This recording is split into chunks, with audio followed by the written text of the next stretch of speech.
Sore semua aku dapat isyarah. Hubi Leo, I love you, I miss you, I'm so sorry if I'm childish. I always make you angry and I always make you unhappy because I know I have trauma. I not, yeah, I only a human. I am not perfect, so sometimes I will thinking bad to you. And for 2 years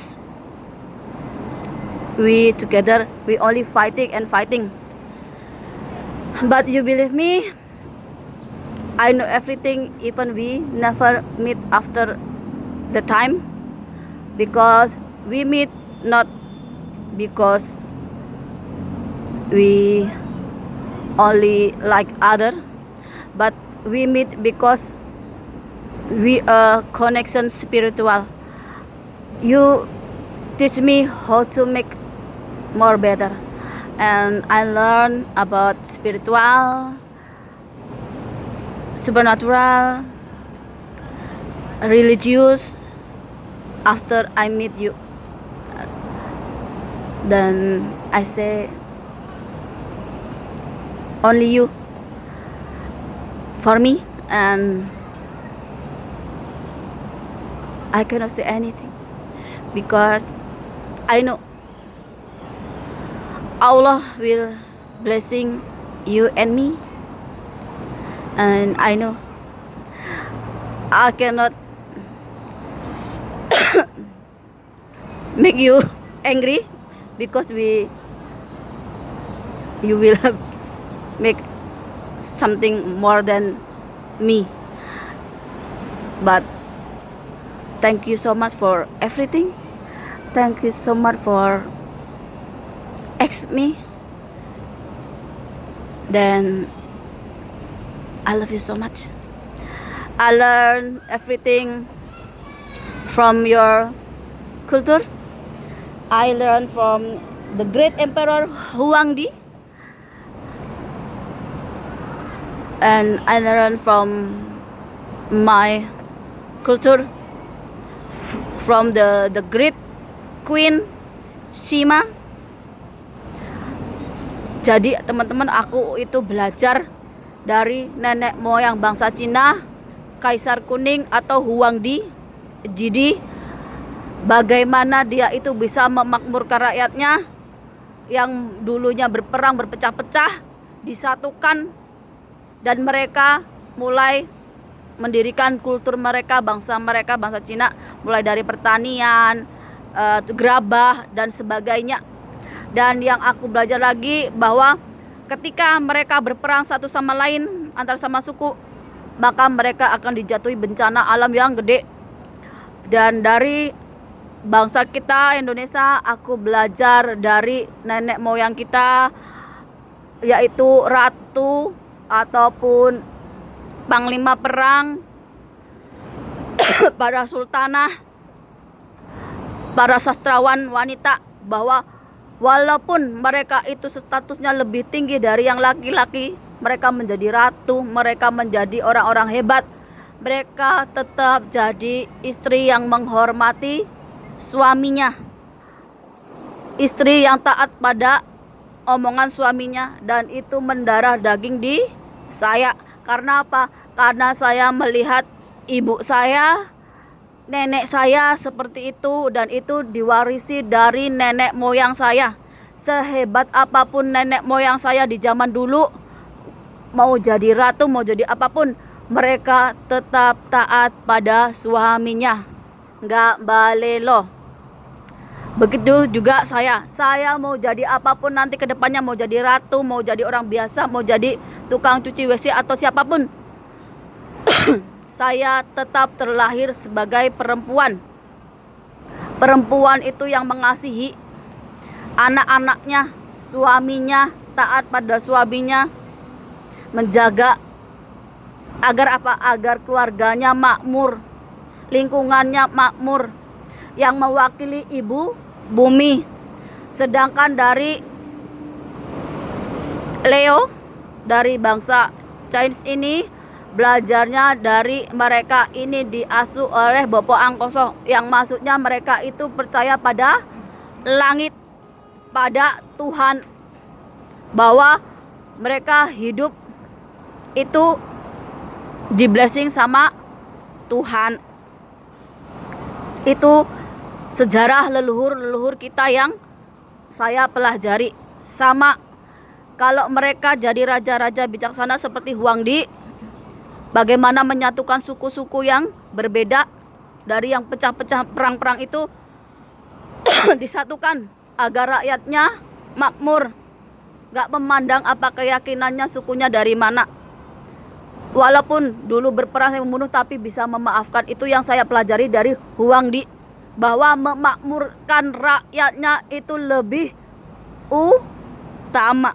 Itu yang saya pelajari dari nenek moyang bangsa China. Jadi dari mereka sekarang ini keturunannya itu tetap berprinsip bahwa kesatuan itu bisa memakmurkan rakyatnya.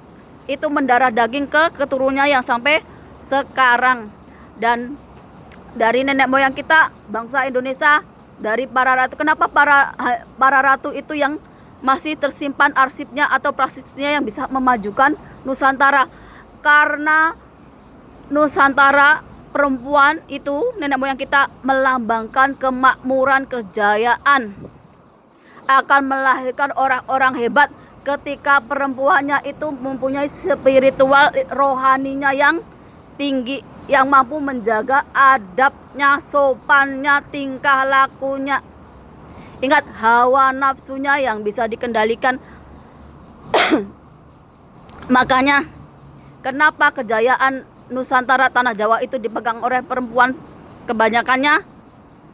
Yaitu karena perempuan bagi orang Jawa, orang Nusantara itu mewakili ibu bumi yang harus mengasihi sesama manusia, tumbuh-tumbuhan, hewan dan sebagainya. Memayu hayune bawono sastro jendra hayune ngat prang witing diuk. Itu semua ada untuk keturunannya.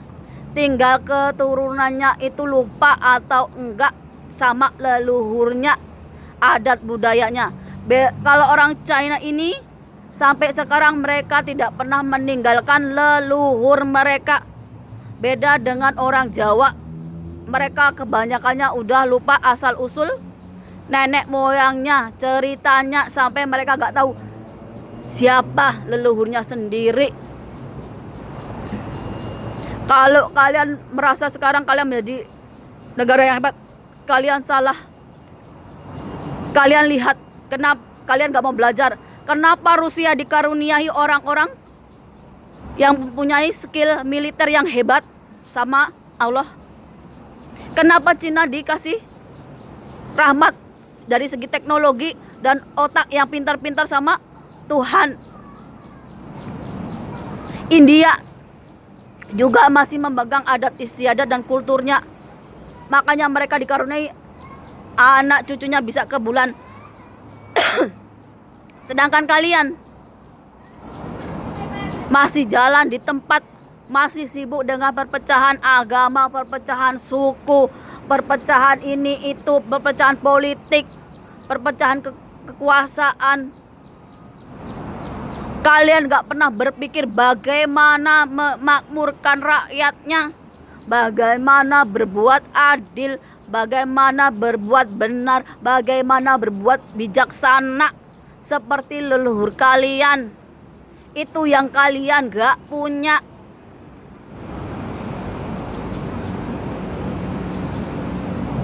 Kenapa seperti saya dididik alam untuk belajar bagaimana nenek moyang kita dari orang yang rendah sampai mereka itu menjadi raja atau ratu yang hebat, yang bisa memakmurkan rakyatnya. Karena mereka punya tujuan, yaitu memakmurkan rakyatnya. Makanya mereka itu tetap memegang prinsip adil dan bijaksana dan jujur, benar. Makanya kata-katanya itu Sabdo Pandito Ratu, diikuti anak buahnya, diikuti rakyatnya. Sama kayak yang di sini leluhur bangsa China ini. Mereka juga menyatukan suku-suku, menyatukan agama, keyakinannya. Agar apa? Agar rakyatnya makmur, biar gak perang sendiri. Itu yang aku pelajari dari Huang Di, the Great Emperor dari Cina. Yang aku pelajari dari Ratu Sima, the Great Queen of Indonesia. Sehebat apapun dia sebagai seorang ratu, dia tetap taat dan berbakti pada suaminya. Itu yang diwariskan ke anak cucunya sekarang.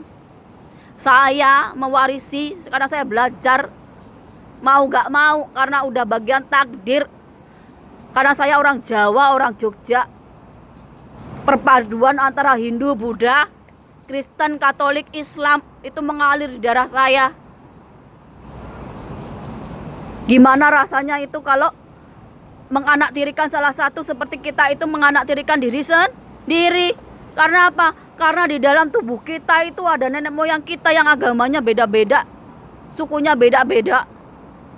Tapi kita harus berbuat adil sama mereka. Itu yang nggak dipunyai sekarang.